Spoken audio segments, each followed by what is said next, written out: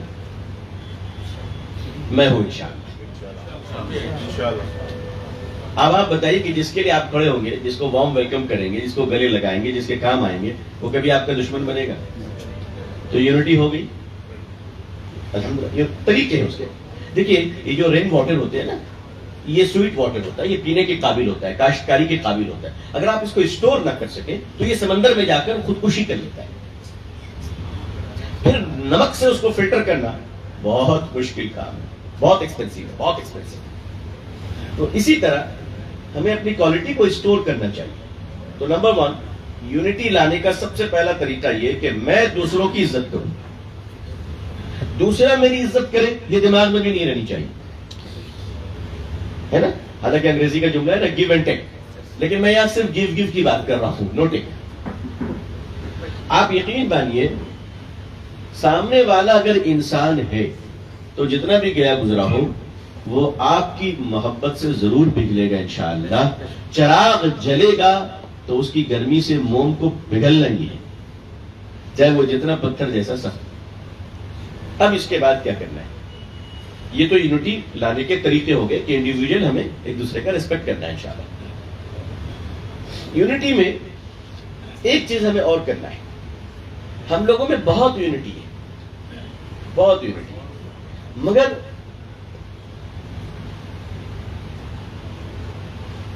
Leg pulling میں unity ہے نا، کھینچا نہیں. تو ایک چیز بہت ہی گرامیٹکلی اس کو سمجھیے. میں اللہ کرے کہ میں اس بات کو ایکسپلین کر سکوں. جب آدمی کسی کی ٹانگ کھینچتا ہے نا تو ضروری ہے کہ کھینچنے والے کے اندر مسل پاور ہے. کمزور آدمی نہیں کھینچ سکتا، رائٹ. ایک بات تو کنفرم ہو گئی کہ کھینچنے والا مضبوط ہے، طاقتور ہے، اس کے اندر بڑا پاور ہے. تو اگر ہم کسی کی ٹانگ کھینچیں گے تو وہ پیچھے آ جائے گا. میں کہتا ہوں اپنی اس کوالٹی کو مینٹین کیجیے کھینچنے کی. ٹانگ کے بجائے ہاتھ پکڑ کر کھینچنا شروع کیجیے. مطلب آپ کھینچنا کے کام کیجیے، جو کام کر رہے ہیں وہی کیجیے. میں آپ کو نہیں کہہ رہا ہوں کہ اپنا پروفیشن چینج کر دیجیے. Don't change your profession. ٹانگ کھینچنے کے بجائے ہاتھ کھینچو. ٹانگ کھینچو گے آدمی گر جائے گا، ہاتھ کھینچو گے اوپر آئے گا. ٹھیک ہے انشاءاللہ. ایک دوسرے کو ہم لوگ ضرور کھینچا تانی کریں مگر ہاتھ پکڑ کے کھینچیں تاکہ آدمی اپنی جگہ پہ پہنچ جائے انشاءاللہ. دوسرا یہ ہے. تیسرا کہ اللہ تعالیٰ نے تمام انسانوں کو بہت عزت کے ساتھ پیدا فرمایا ہے. وَلَقَدْ كَرَّمْنَا بَنِي آدَمَ. اللہ نے آدم کے اولادوں کو، ششوں کو اللہ نے عزت دی ہے. S C, S T, Christian, Hindu اور بہوجن سماج، چھوٹی ذات بڑی ذات بول کر ہم کسی کی توہین نہیں کر سکتے. اللہ اسے نفرت کرتے ہیں. یس، مسلمان دوسرے کی توہین کر ہی نہیں سکتا ہے. قرآن میں اللہ نے فرمایا، اور پھر قرآن کریم میں اللہ نے کیا فرمایا؟ لَقَدْ خَلَقْنَا الْإِنسَانَ فِي أَحْسَنِ تَقْوِيمٍ. مسلمان نہیں کہا اللہ نے، انسان کا میں نے سب سے اچھا انسانوں کو بنایا، اس سے اچھا کسی کو بنایا ہی نہیں. اللہ نے فرشتوں کا ذکر نہیں کیا. لہذا one side, one way traffic, ہم دوسرے کی عزت کریں گے انشاءاللہ. کوئی وجہ نہیں ہے کہ سامنے سے رسپانس نہ ملے، ضرور ملے گی انشاءاللہ. امید ہے کہ ہم لوگ اس کا خیال رکھا کریں گے. بہت بہت شکریہ.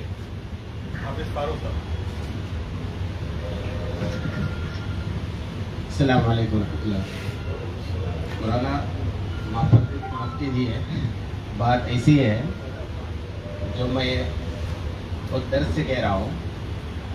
دہلی میں فسادات ہو رہے ہیں، یو پی میں فسادات ہو رہے ہیں. ابھی آپ سب بول رہے ہیں کس طرح ایک ایک مسلمان کو گوشت کے بہانے سے کس طرح کچل رہے، مار رہے. لیکن میرے طرف سے بول رہا ہوں کہ ہمارے پورے علماء ہمیں کیوں بزدل بنا رہے ہیں.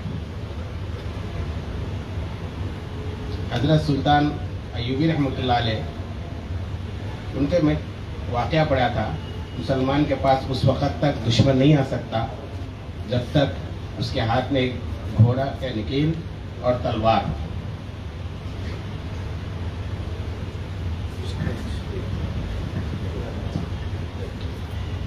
دیکھیے اس سوال کے دو حصے ہیں. ایک تو یہ ہے کہ ہم آلریڈی کسی کو دشمن سمجھ بیٹھے. میرے خیال سے اس ملک میں دہلی کے فساد ہوں یہ تو بہت چھوٹی باتیں رہی ہیں. اس سے پہلے بھی ہزاروں فسادات ہوئے. ملیانہ، ہاشم پورہ، میرٹھ، بھاگلپور، اور 2 فساد تو ابھی یہ ریسنٹلی ہے جیسے گجرات ہے، مظفر نگر، یہ تو ابھی 2000 کے بعد ہوئے ہے نا. اور دہلی کے ہوئے. فساد چھوٹا ہو یا بڑا، مسلمانوں کی جان جائے یا ہندو کی جان جائے، کسی بھی اعتبار سے ایکسیپٹیبل نہیں ہے اور جائز نہیں ہے. ایک چیز تو ہم کسی کو دشمن سمجھ لیں، ہر وہ شخص ہمارا دشمن ہے جو انسانیت کا دشمن ہے. ٹھیک ہے، نمبر 1. دوسری بات یہ ہے کہ تلوار اور گھوڑے کے لیے ضروری ہے کہ باضابطہ کوئی لڑائی ہو، اور لڑائی کا اعلان کوئی اسٹیٹ کیا کرتا ہے، انڈیویجول پرسن نہیں کیا کرتا. فرق مانیے کہ ہمارے دیش کی، بھارت کی آرمی اگر ہم سے کہے کہ چائنا کی آرمی اندر آ رہی ہے، ہمیں اب جنتا کے سہیوگ کی ضرورت ہے، تب ہم ان کے کہنے پر اپنے سر پہ کفن باندھ کر چاہے فوجیوں کو گرم چائے پلانے کی ڈیوٹی ہو اتنی بھی کرنے کے لیے چلے جائیں گے. لیکن اکیلے ڈنڈا بمبو لے کر چائنا میں نہیں گھس سکتے. رہی بات بزدلی، تو مولانا نے فرمایا کہ علماء بزدل بنا رہے ہیں. میں سمجھتا ہوں کہ یہ بات تھوڑی سخت ہے. ایسا نہیں ہے، لیکن آپ جانتے ہیں کہ قانون کے دائرے میں رہ کر گفتگو کرنی پڑتی ہے. ہر بات بول دینا، لوگوں کو ورغلا دینا یہ مناسب نہیں ہے. آپ نے اگر ایک موب کو بھڑکا دیا تو وہ موب کبھی بھی ڈسپلین میں نہیں رہتی، پھر وہ لنچنگ کرتی ہے جس کی کبھی کوئی مذہب، کوئی سمویدھان اور کوئی سبوے سماج اس کو برداشت نہیں کر سکتا. لیکن رہی بات، ایک بات آپ کی اچھی ہے کہ بزدل آدمی کو کہیں نہیں ہونا چاہیے، کبھی بھی نہیں ہونا چاہیے. بھائی ایک سامنے اگر بچھو آ گیا تو وہ تو کاٹ دے گا بزدل کو. آدمی کو ہمت تو رکھنا ہی چاہیے. نواب واجد علی شاہ کے بارے میں ہم نے سنا، پتہ نہیں واقعہ سچ ہے کہ نہیں مجھے معلوم نہیں، لیکن آپ لوگ مسکرا لیں اس لیے میں بتا رہا ہوں کہ واجد علی شاہ کی 200-250 بیویاں تھیں. تو ایسا نہیں کہ انہی کی تھی، دوسرے لوگوں کی بھی بہت ساری تھی. صرف مسلمان ہی نہیں ہے، سب لوگ رہے ہیں اس میں. ان کی بھی 200-250 بیویاں تھیں. ایک رات بیگم کے ساتھ کیا یوسف ہے بے شک. تو ہم سورج کو جگائیں، سورج ہمیں نہ جگائے. سورج نکلنے سے پہلے ہم اٹھ جائیں. بھائی تہجد ہمارے یہاں ہے ماشاءاللہ، وضو ہمارے یہاں ہے، فجر کی نماز سورج نکلنے کے بعد پڑھتے ہیں پہلے پڑھتے آپ کے یہاں؟ بھائی آپ کے یہاں بھی تو جماعت جلدی ہوتی ہے نا، تاکہ سورج نکلنے سے کم از کم 10 منٹ پہلے جماعت ختم ہو جائے. کیا اتنی رعایت تو کرتے ہی ہوں گے. اخیر سے اخیر وقت بھی اگر پڑھے تو بھائی مسلمانوں اپنے اوپر لازم کر لیں کہ آپ صبح اٹھنے والے بنے انشاءاللہ. 10 بجے اٹھتے ہیں، برش کرتے ہیں، اس کے بعد کہتے ہیں لا با کیا تو بھی ہے کیا ناشتہ ہو با کیا اڈلی بڑا ہے. معاف کیجیے گا میں زیادہ نہیں جانتا، لیکن میں تھوڑی بہت 1 آدھ دن کے ریہرسل میں آپ کو بول رہا ہوں. اور اس کے بعد دوپہر میں بیٹھتے ہیں شادی کی دعوت میں، اور پھر بوٹیاں کھینچتے ہوئے قوم کی فکر پر گفتگو کرتے ہیں. پھر فجر کی نماز پڑھ کے انشاءاللہ ورزش کیجیے، واک کیجیے، محنت کیجیے. یہ ہم سب کے لیے ضروری ہے، ہم سب کے لیے ضروری ہے. عزیزان ملت، بزدلی بہت سارے طریقوں سے ختم ہوتی ہے. ایک تو یہ ہے کہ مریضوں کی، بیماروں کی، ضرورت مندوں کی خدمت کرنے سے طبیعت میں گھن کم ہوتی ہے، انسانوں کی محبت پیدا ہوتی ہے. تو آئیے اللہ نہ کرے اگر کبھی دشمنوں سے سامنا پڑ جائے تو یقیناً ڈٹ کر مقابلہ کریں، چاہے وہ دیش کا دشمن ہو یا انسانیت کا دشمن ہو یا سماج کا دشمن ہو یا دین کا دشمن ہو. لیکن ہر وقت لڑائی جھگڑا ذہن میں رہے یہ اچھی بات نہیں، لیکن ہمیں بہادری کے راہ پر چلنا ہے. اس لیے کہ اللہ تعالیٰ کو بھی کمزور مومن کے مقابلے میں مضبوط مومن پسند ہے. جزاک اللہ، بہت شکریہ. السلام علیکم ورحمۃ اللہ وبرکاتہ۔ مولانا،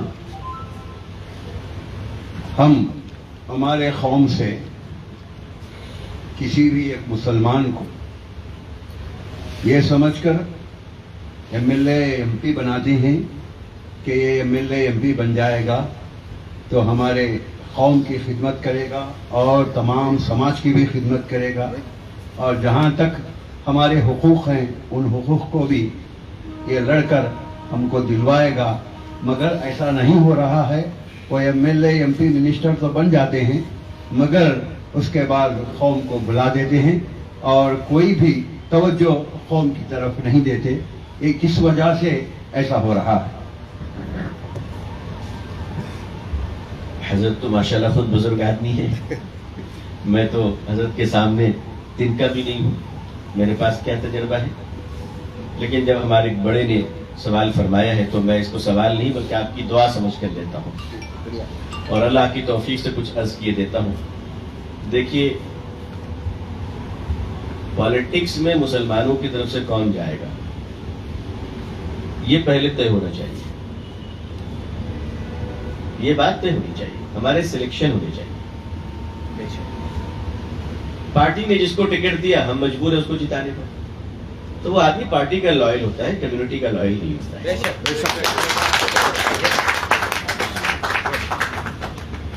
اگر آپ کسی اچھے آدمی کو، سماج سیوی کو، جو بھید بھاؤ نہ کرتا ہو ہندو مسلمانوں میں، مسلمان کرسچن میں، جو دیش کے پرتی، سماج کے پرتی ایماندار ہو، ایسے آدمی کو آپ تیار کریں۔ سماج میں کون؟ ہم خود 14 لوگ کھڑے ہو جاتے ہیں، ہم خود 14 لوگ کھڑے ہو جاتے ہیں، تو آپ کسی پر اتفاق کر لیجیے اور پھر پارٹی سے کہیے آپ ان کو ٹکٹ دو، ہمارا سارا ووٹ آپ کو۔ تو جس دن آپ یہ فیصلہ کر لیجیے گا کہ اس آدمی کو جو پارٹی ٹکٹ دے گی ہم اسی کو جتائیں گے، اس دن پارٹیاں آپ کے دروازے پہ ہوگی، آپ پارٹی کے دروازے پہ نہیں ہوں گے۔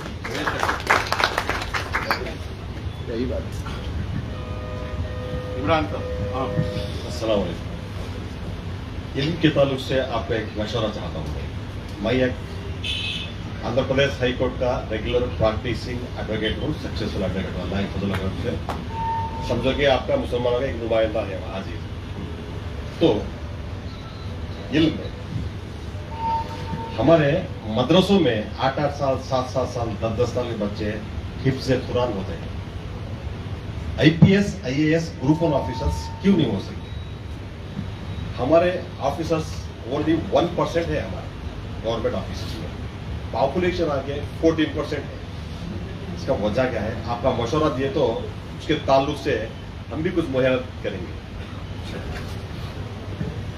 میں سب سے پہلے بھائی کے اس فکر اور درد کو بہت احترام کی نظر سے دیکھتا ہوں، اللہ آپ کو جزائے خیر دے کہ آپ نے اہل مدارس کی بھی فکر کی ماشاءاللہ۔ میں اس پر کچھ کہنے کی اللہ کی توفیق سے کوشش کرتا ہوں، چونکہ علماء بھی ہمارے یہاں بڑی تعداد میں موجود ہیں ماشاءاللہ، تو اگر حضرات علماء مجھے اجازت دیں تب میں لب کشائی کروں گا۔ آپ لوگوں کی طرف سے اجازت؟ یہی سوال کا ایک چھوٹا اور ایک پہلو ایڈ کر دیتا ہوں، اسے شامل کر پلیز۔ معذرت چاہتا ہوں۔ مولانا، جو بھی لیڈر بنتا ہے اب تک تو سلیکشن نہیں ہو رہا ہے، ابھی جو آپ کہہ رہے ہیں نا، اب ادھر جو بیٹھے ہوئے آدمی ہیں وہ سوچیں گے، سلیکشن نہیں ہو رہا ہے۔ جو بھی ایسا کپڑا پہنتا ہے، جو پیچھے بچے لگے رہتے ہیں، جوان بچے سب جے جے بولتے ہیں، ایک بھی نہیں سنتے انہیں کیا کرتا ہے، کیسا کرتا ہے، کون انہیں بول کے نہیں سنتے، اسے ڈھکل دیتے۔ جو اچھا بندہ نیچے اتر جاتا ہے۔ یہ بچوں کو اچھی شعور کیسے لینا، اسے اس کا ریلیٹڈ۔ حضرت کا سوال بھی تعلیم سے ریلیٹڈ ہے اور آپ نے بڑا معقول عمدہ سوال کیا۔ کہتے ہیں کہ جواب دینے والے سے زیادہ ذہین انٹیلیجنٹ لوگ سوال کرنے والے ہوتے ہیں، تو آپ لوگ ذہین لوگ ہیں، میں آپ لوگوں کے بیچ میں سیکھ رہا ہوں۔ میں اس سوال کو تھوڑا سا باؤنڈری لیتا ہوں۔ دیکھیے، اسلام جب آیا دنیا میں اور نبی کریم صلی اللہ علیہ وسلم نے توحید، قرآن، شریعت و سنت کے علوم لوگوں کو دیا. تو صحابہ کرام حضور کے تربیت یافتہ شاگرد تھے صلی اللہ علیہ وسلم، ہے نا؟ تو یہ بتائیے کہ دین کا علم، شریعت کا علم حضور صلی اللہ علیہ وسلم کے بعد سب سے زیادہ کن کے پاس رہا؟ صحابہ کے پاس. صحابہ کو حضور کے علاوہ کسی سے سیکھنے کی ضرورت تھی؟ بہت اہم سوال میں اپنے حضرات علماء کی خدمت میں رکھ رہا ہوں، پھر آپ لوگوں کی طرف بھی آؤں گا. کیا صحابہ کرام کو حضور صلی اللہ علیہ وسلم کے رہتے ہوئے کسی علم کے بارے میں دوسروں سے کچھ سیکھنے کی ضرورت تھی؟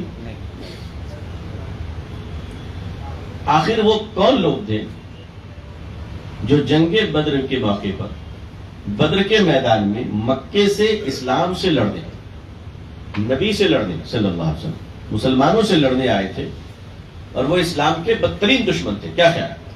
تبھی تو لڑنے آئے تھے. تو بدر کے میدان میں اسلام کے بدترین دشمنوں میں جو پڑھے لکھے لوگ تھے، ظاہر ہے وہ اسلام کے جانکار تو نہیں تھے، ہے نا؟ اگر وہ اسلام کے جانکار ہوتے تو لڑنے کیوں آتے؟ پھر تو مسلمان ہوتے. قرآن کا علم تو ان کے پاس نہیں تھا. تو آخر وہ کون لوگ تھے؟ ذرا توجہ فرمائیے.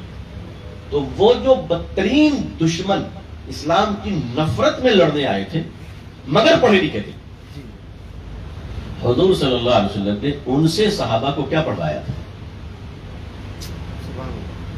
قرآن، شریعت. میں نے شروع میں کہا کہ قرآن و شریعت کے علوم تو صحابہ کے پاس تھا، ان کے پاس کیا تھا؟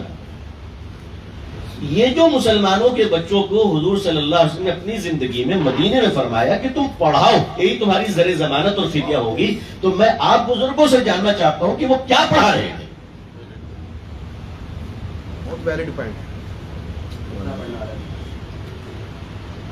بھائی قرآن اگر پڑھا رہے تھے تو یہ تو کہہ نہیں سکتے اس لیے کہ صحابہ کو قرآن کون پڑھا ہے نبی کی موجودگی میں؟ تو وہ کیا جزئیات تھے؟ فقہ کا کون سا ایسا نقطہ تھا جو مکے کے ان ظالموں سے اور ان دشمنوں سے سیکھنا پڑ رہا تھا؟ اس کا مطلب یہ ہے کہ دنیا کے جو علوم ان کو آتے تھے، نبی پاک صلی اللہ علیہ وسلم نے صحابہ سے فرمائے دشمن ضرور ہے مگر علوم کا خزانہ ان کے پاس ہے، ان سے حاصل کرو. کیا میں نے کوئی غلط بات بولی؟ ابھی اصلاح کر دیں آپ اگر کوئی بات غلط ہے. وہ دین تو نہیں سکھا رہے تھے، ظاہر ہے انہوں نے گھوڑے کی پہچان سکھائی ہوگی، اس وقت کی وہی سائنس ہوگی کہ گھوڑے کو پہچانے کیسے، گھوڑا دوڑتا کیسے ہے، پاؤں کے نشانات کو کیسے سمجھا جائے. بھائی وہی علوم ہوں گے. پانی کہاں ہے نہیں ہے وہ کس طرح اندازہ کریں گے؟ کیونکہ پانی کی تلاش ایک بہت بڑی تلاش تھی عرب کے سنلاخ اور ریگستانی زمین میں. یہ بھی تو ایک علم ہے نا، یہ بھی علم ہے. سائنس اس زمانے کی سائنس ہی تھی. تو اس زمانے کی سائنس پر جنہیں مہارت تھی، گرچہ وہ قاتل دشمن جنگجو بن کر آئے تھے، مگر ان جنگجوؤں سے بھی حضور صلی اللہ علیہ وسلم نے علم سیکھنے سکھانے کا کام کرایا کہ نہیں کرایا؟ اور بھائی جنگجو جیسا بھی ہو، دیکھیے ایک بات میں آپ سے عرض کروں، شاید آپ کو اچھی لگے. سارا دن ایک دوسرے سے لڑنے کے بعد، سارا دن ایک دوسرے سے لڑنے کے بعد رات میں ایک ہی مورچے پر دونوں مل کر آرام کرنے والے دونوں جنگجوؤں کو اردو میں میاں بیوی کہتے ہیں.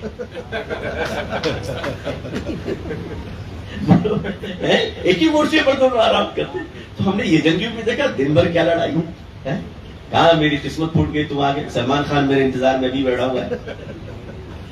لیکن تو ہمیں کوالٹی میں یہ نہیں دیکھنا چاہیے کہ جو کوالٹی دینے والا ہے وہ دشمن ہے یا دوست ہے. اس سے ایک سبق ملا نا. اب ہمارے اہل مدارس کو میں مبارکباد دیتا ہوں کہ انہوں نے اپنے سلیبس کو فلیکسیبل کیا ہے، ماڈرنائز کیا ہے، اور بے شک وحدانیت کے تصور اور رسالت مآب صلی اللہ علیہ وسلم سے ایک انچ نیچے نہیں ہٹ سکتے. لیکن اسی کے ساتھ ساتھ ہمارے مدرسے کے جو لاکھوں فارغین سال میں ہیں ان کا مستقبل کیا ہوگا. وہ ایک ایماندار آدمی بن کر نکلے تو ہر ڈپارٹمنٹ میں وہ ایماندار دیش کی سیوا کے لیے ہمیں دینا چاہیے. یہ ہمیں مدرسے کو اس کی فکر کرنی چاہیے کہ خدا سے ڈرنے والا, لوگوں کی عزت کرنے والا. یقیناً آج بھی سب سے زیادہ ایسے لوگ مدرسوں سے ہی نکل رہے ہیں, سب سے زیادہ جو اللہ سے ڈرے, جو استاذ کی عزت کرے. ورنہ کالج میں تو پروفیسر کی پٹائی ہو جاتی ہے. ہمارے مدرسوں میں طلبہ اپنے اساتذہ کی عزت اس گئے گزرے دور میں بھی بہت کرتے ہیں ماشاءاللہ, گئے گزرے دور میں. تو اگر مدرسوں کے اچھے لڑکے جو اللہ سے ڈرتے ہیں, انسانوں سے نفرت نہیں کرتے, بھید بھاؤ نہیں کرتے, رشوت نہیں کھاتے, جھوٹ نہیں بولتے, دیش کے پرتی سچے دیش بھکت اور سمرپت ہوتے ہیں, ایسے مدرسے کے بچوں کو اگر ہم مدرسوں سے ہی انٹلیکچوئل اور تیار کر دیں انشاءاللہ, تو وہ عالم بن کر ریونیو آفیسر بن سکتے ہیں, لا اینڈ آرڈر کو مینٹین کر سکتے ہیں, اور دیش سیوا کا ایک بڑا کام ہم لوگ کر سکتے ہیں انشاءاللہ. میں اس سے متفق ہوں. وعلیکم السلام.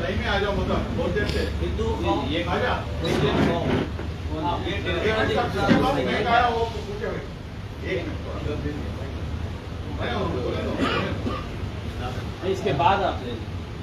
السلام علیکم ورحمۃ اللہ وبرکاتہ. آپ سے سوال کرنے والا نہیں ہے, تو چھوٹا سا سوال ہے, بٹ پولیٹیکل اویئرنیس ہے نا, تو زیادہ تر پولیٹکس کے اندر مسلم کمیونٹی آنا کر کے بول کے ہم وہاں فکر کر رہے ہیں, but 70% of the Muslim community یہ سوچتی ہے کہ یہ پولیٹکس ہم لوگ کو ضرورت نہیں ہے. بھائی نماز پڑھ لے, دین کا کام کر لیے, مسجد گئے, بس یہ ہے, ہمارے اندر نہیں ہے.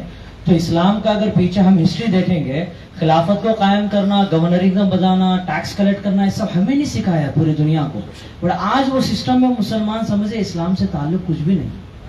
تو کیا مولانا آپ اسلام کے اندر پولیٹکس کا بھی دین, یہی بھی دین کا کام ہے کر کے آپ کیا بتانا چاہتے ہیں؟ ہمارے نوجوان بھائی نے کتنی فکری اور گہرا سوال کیا ہے کہ ٹیکس کلیکشن وغیرہ. واقعی حضرت عمر رضی اللہ عنہ کے زمانے میں جو ریگولیشن آیا ہے تو ہم سوچ بھی نہیں سکتے. یہ جو اربن ڈیولپمنٹ آپ دیکھ رہے ہیں, یہ حضرت عمر کا ہے رضی اللہ تعالیٰ دیا ہوا, کہ آپ نے فرمایا کہ 25,000 کی آبادی ہو جائے تو پھر وہاں نیا گھر مت بناؤ, دوسرے شہر آباد کو. ایک گھر کے درمیان ایک گھر سے دوسرے گھر کے درمیان اتنا فاصلہ ہو کہ کوئی اپنی کھڑکی سے دوسرے کے آنگن میں جھانک نہ سکے. دیکھیے, ہندوستان کی آزادی سے پہلے مسلمان اس ملک کے جو جیوگرافیکلی طور پر بہت اویئر تھے, اور پولیٹیکل امپاورمنٹ میں ان کا بڑا رول اور حصہ تھا. آزادی سے پہلے انگریزوں کے زمانے میں ساری لڑائیاں مسلمانوں نے لڑی. ابھی میں آپ لوگ کی دعاؤں سے جب سفر کیا کرتا ہوں تو ایئرپورٹ وغیرہ پہ آزادی اور دیش کے پرتی جان دینے والوں کے نام روزانہ لیے جا رہے ہیں. اچھی بات ہے, ہمیں بھولے ہوئے ساتھیوں کو یاد کرنا چاہیے. ہم جن کو بھول گئے, یہ ہماری جو نیو جنریشن ہے وہ آزادی کے مجاہدین اور انگریزوں سے لڑنے والے وہ سپاہی اور دیش کے پرتی جان دینے والے, اس ایک ایک گمنام لوگوں کو ہمیں یقیناً جاننا چاہیے. لیکن میں پچھلے 2 مہینوں سے سفر کر رہا ہوں, میں نے ابھی تک ایک مسلمان کا نام نہیں سنا. ہو سکتا آیا ہو, میری نالج میں نہ ہو, لیکن میں آپ کو یہ بتا رہا ہوں کہ میں کنٹینیو ٹریول کرنے والوں میں ایک میں بھی ہوں الحمدللہ. یہ جو کانسپریسی ہے یہ اچھی چیز نہیں ہے. یہ ایماندار لوگوں کی پہچان نہیں ہے, یہ بے ایمانوں کی پہچان ہے. اس دیش کو آزادی کرانے کے لیے, آزاد کروانے میں, لڑنے میں اور مرنے والوں میں مسلمانوں کا بڑا رول رہا. لیکن ہم لوگوں سے ایک چھوٹی سی غلطی ہوئی ہے. میں اپنے بزرگوں کا, اکابرین کی جوتیوں کی عزت کرتا ہوں, میں ان کے جوتیوں کے دھول کے برابر نہیں ہوں, لہذا میں تنقید تو نہیں کر سکتا. لیکن میں ایک بشری غلطی کہوں کہ یہ ملک جب آزاد ہو گیا اس کے بعد ہمارے بزرگ سب خانقاہوں میں لوٹ گئے, سب درسگاہوں میں لوٹ گئے. بے شک انہوں نے اچھا کام کیا. اگر وہ خانقاہوں میں نہ جاتے تو اللہ اللہ کی صدائیں کیسے بلند ہوتی. اگر وہ مدرسوں میں نہ جاتے تو آج اتنے سارے خدا ترس علماء ربانیین کیسے آتے. لیکن میں صرف اتنا کہنا چاہتا ہوں کہ سب چلے گئے, 2-4 چوکیدار کو چھوڑ دینا چاہیے تھا تاکہ چوری چماری نہ ہوتی. ایک بیچارے مولانا آزاد رہ گئے، کیا کرنے لگے بیچارے. اب آئیے میں یہ بات کہتا ہوا اشاروں میں چلوں، اشاروں میں، کہ پالیٹکس نہ گندی چیز ہے نہ اچھی چیز ہے. آنے والا اچھا اور گندا ہوتا ہے. بے شک.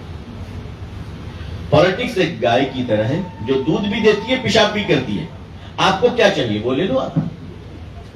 آپ کو دودھ چاہیے آپ دودھ لے لیں، کسی کو گو موتر ہی چاہیے تو وہ لے لیں، ہم کچھ نہیں کہتے اس پر، جس کی چوائس ہے.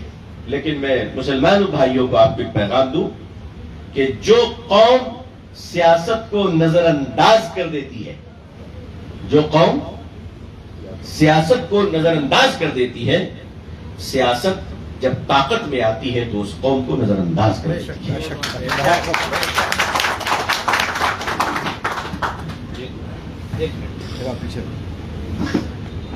اب تھوڑا سا سیشن شارٹ کر دیں فاروق بھائی، اب شارٹ کر دیں سیشن. سر یہ لاسٹ کوشچن ہے، ابھی بھی ہے.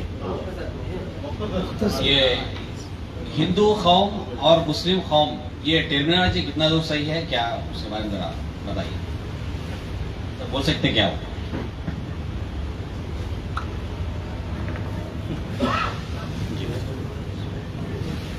بھائی جب گلاب کو گلاب پھول بول سکتے ہیں، بیلی کو بیلی پھول بول سکتے ہیں، گیندا کو گیندا پھول بول سکتے ہیں، چمیلی کو چمیلی پھول بول سکتے ہیں، تو ایک ایک آئیڈینٹی کے ساتھ لوگوں کو کیوں نہیں بلا سکتے؟ مسلمان ہے تو مسلمان ہے الحمدللہ، ہندو بھائی ہیں تو ہندو بھائی ہیں، کرسچن ہیں تو ہیں. لہذا کسی کمیونٹی کو اس کا نام لے کر بلانا ہے کوئی بری بات نہیں، بلکہ اور پہچان کے لیے مضبوط اور اچھی چیز ہے. جب ہم فورن جاتے ہیں تو ہم ظاہر سی بات ہے، ہم سے پوچھا جاتا ہے کون ہو، تو ہم نہ ہندو کہتے ہیں نہ مسلمان کہتے ہیں، ہم کہتے ہیں انڈین. وہاں پہ ہم انڈین کہتے ہیں اور اپنا انڈین پاسپورٹ دیتے ہیں. اور جب انڈین آتے ہیں، جب انڈیا آتے ہیں تو امیگریشن کے کاؤنٹر پہ جو لائن لگتی ہے اس میں لکھا رہتا ہے فارنر، اور ایک جگہ لکھا رہتا ہے اونلی انڈین. پراؤڈ فیل کرتے ہیں، ماشاءاللہ 56 انچ کا سینہ ہو جاتا ہے اور انڈین لگتے ہیں. تو لہذا کسی کو کسی کے آئیڈینٹی کے ذریعے سے بلانے کے لیے اس میں مجھے نہیں لگتا کہ کوئی زیادہ کوئی پریشانی ہے. مختصر کر دیجیے. آ جاؤ. ٹھیک ہے.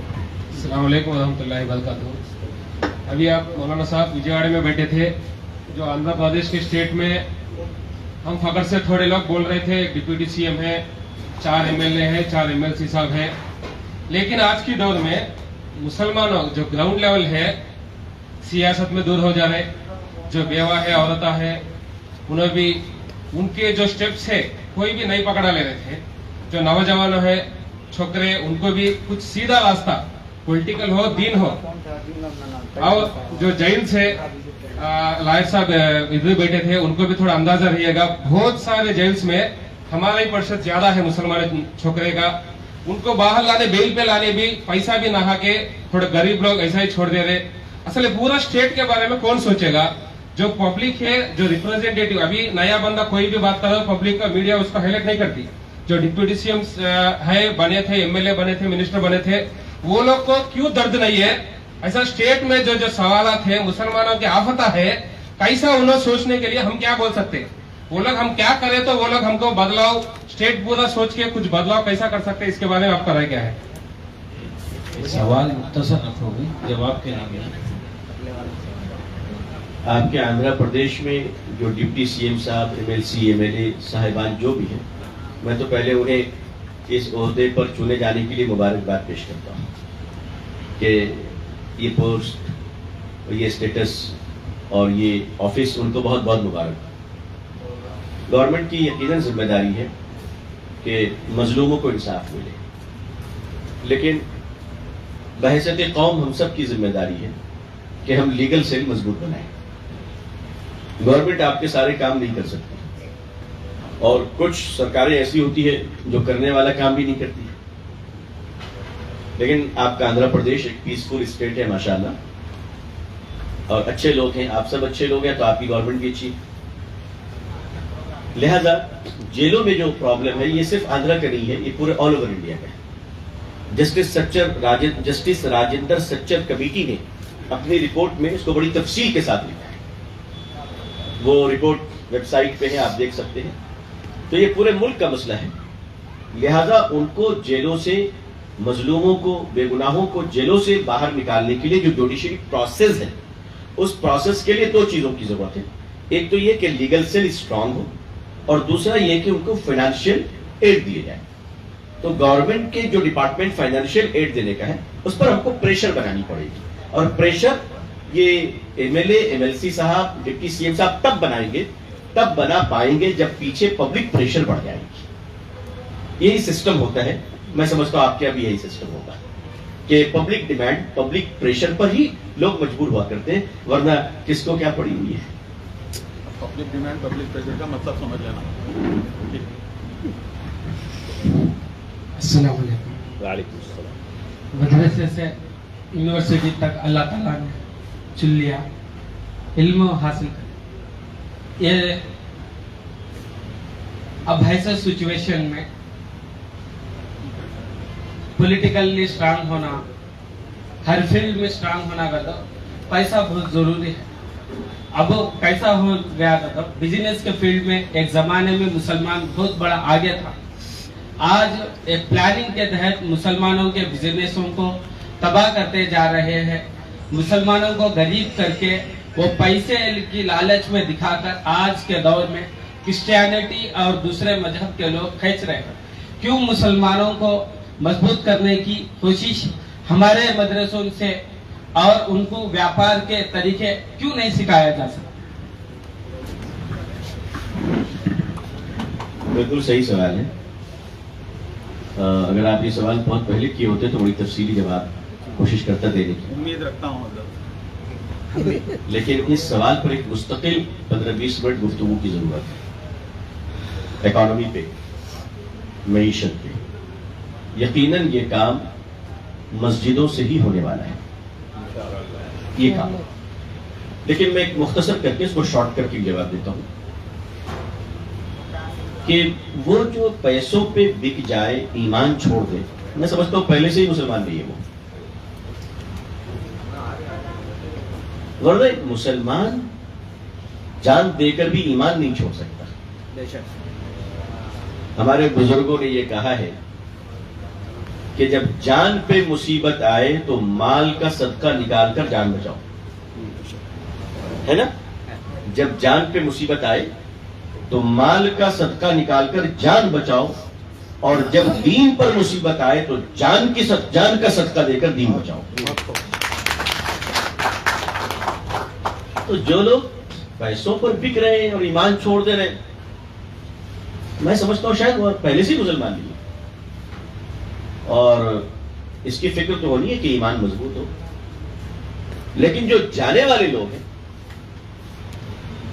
اللہ تعالیٰ اسلام اور مسلمان دونوں کو پاک صاف کر رہے ہیں. جی، تطہیر کا دور چل رہا ہے. منافقین، کچڑے سب صاف ہو جائیں گے. اللہ تعالیٰ ہم لوگوں کو ایمان والوں میں شامل رکھے. تو سامنے والے کے ایمان کی حفاظت کرنی ہے، اس کی فکر تو ہونی ہے.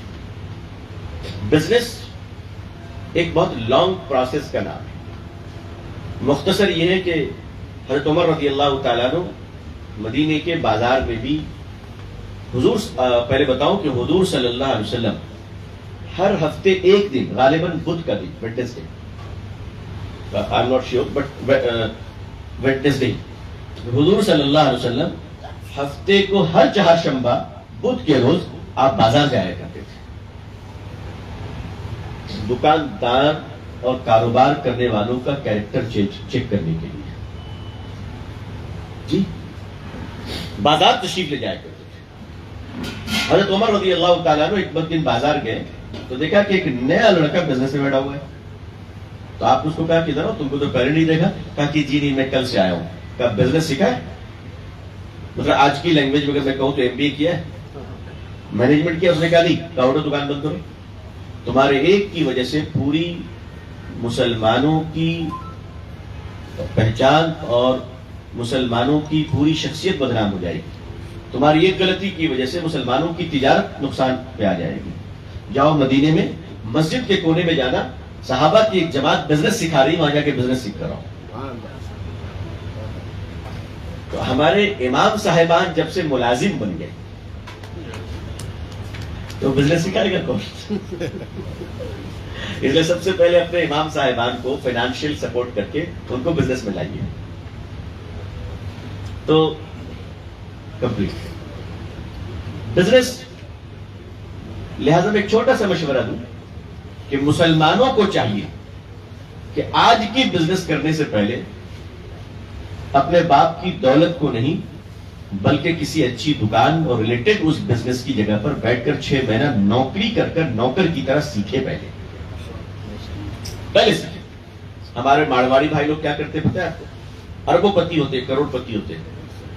ان کا بیٹا لنڈن سے پڑھ کر آتا ہے، وہ چاہے تو دوسرے دن اس کے لیے 5 کروڑ کی کار خرید سکتے ہیں، لیکن وہ کیا کرتے ہیں؟ اپنے شو روم میں اپنے بیٹے کو نہیں بلاتے، اپنے دوست کے شو روم میں بیچتے ہیں ٹفن میں آلو بھاجی اور پراٹھا دے کر، اور کہتے ہیں بس سے جاؤ. ہمارے یہاں تو بیٹا پیدا ہوتی بادشاہ بن گیا، باپ کی دولت پر کھیل رہا ہے، 3 سال دکان چلایا، 4تھے سال دکان کو بیچ کے برباد ہو کے سڑک پہ آ گیا. اللہ ہمارے ساتھ نہیں ہے. پھر ہمارے جماعت والے اس کو لے کے چلنے میں چلے جاتے ہیں کہ بھائی کچھ تھوڑا بہت سیکھ کے آئے گا انشاءاللہ.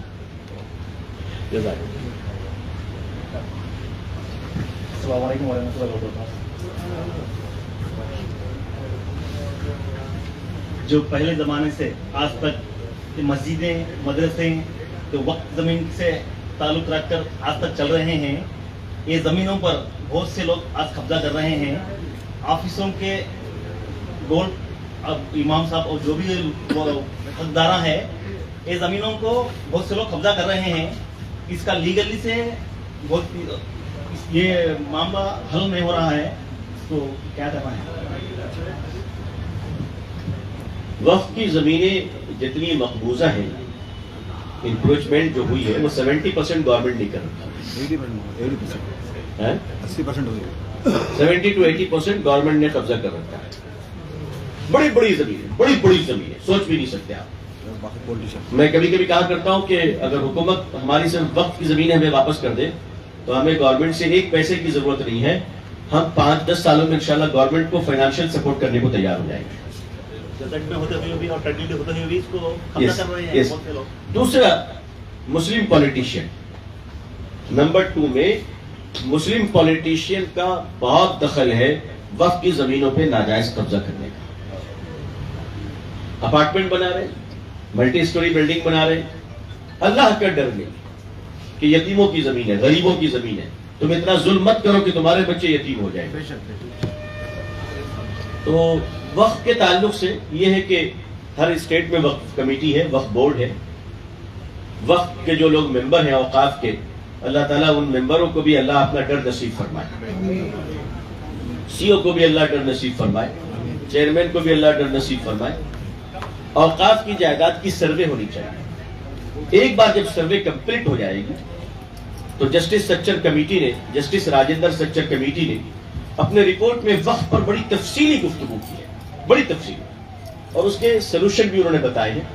آپ حضرات تھوڑا ویب سائٹ پر جا کر اس چیپٹر کو پڑھیں. وہ تو پوری رپورٹ تقریباً 450 صفحات 425 صفحات پر مشتمل ہے، لیکن اس رپورٹ کو پڑھیں، شاید کام کرنے کے کچھ طریقے مل جائیں گے انشاءاللہ. ختم کیا جائے. ایک آخری سوال ہے مولانا، ایک چھوٹا سا آخری سوال. Really last question.